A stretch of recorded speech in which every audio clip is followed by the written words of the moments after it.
Just finished Star Wars and I needed a break and I wasn't expecting to be thinking about the next film at all.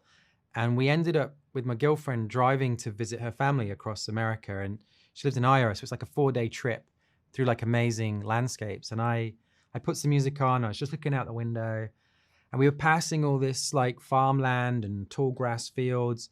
And then there was this like factory in the middle of nowhere. And I remember it having like a Japanese logo or something. And I just thought, I wonder what they're building in there. And then in my head, I was like, because I love science fiction, I was like, maybe it's robots or something. Obviously it wasn't. But I started thinking, what if you were a robot built in a factory and you'd never, you were born in this room in this factory line, and then for some reason, something happened and you stepped outside for the first time and you saw the grass and the sky. Like, what would you think, was going on? What would you think of the world? And I thought it was a really nice little moment, like a scene from a movie, but not any movie I would ever make. And so I kind of threw it away. And then suddenly had another idea, like, oh, I know what could be happening. Maybe the robot escaped because of this reason. And suddenly all these ideas started forming. And very quickly, the idea for the movie came together. And normally it would take, it can take months, if not years, to figure out a film. And it came, by the time we got to her parents' house, I had the whole movie kind of pretty, simply worked out in my head. I really didn't want to do this movie in a studio against green screen. So we managed to talk the studio into letting us go to, into the real world to shoot real locations. We went to 8 different countries. We went to Nepal, Cambodia, Tokyo, Indonesia, Vietnam, Thailand, and shot in all these, like basically the best locations in the world. We found that if you could make the crew small enough, then the cost of flying anywhere in the world becomes cheaper than building a set, against green screen or something. So suddenly we were allowed to go wherever we wanted. And it was kind of amazing. The biggest problem was with all the traveling. We traveled 10,000 miles.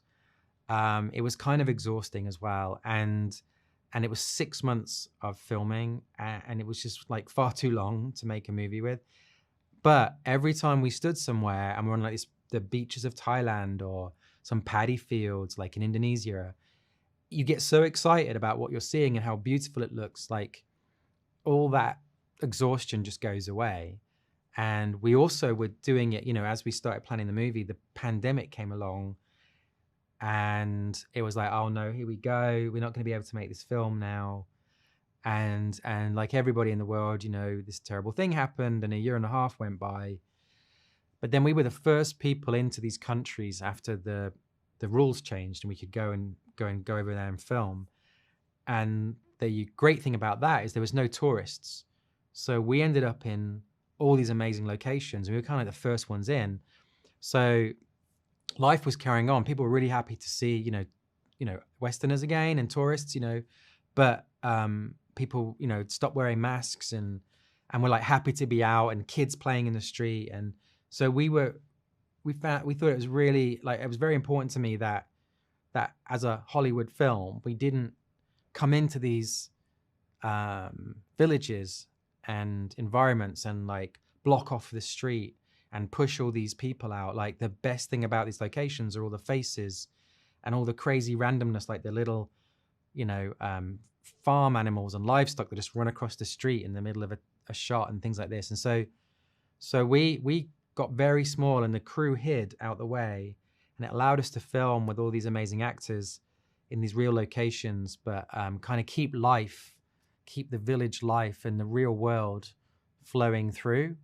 And then we added, like with Industrial Light and Magic, we managed to add all the science fiction on top. And I think the result is, you get a much more rich, believable, like random world that you don't really see in big epic sci-fi Hollywood films.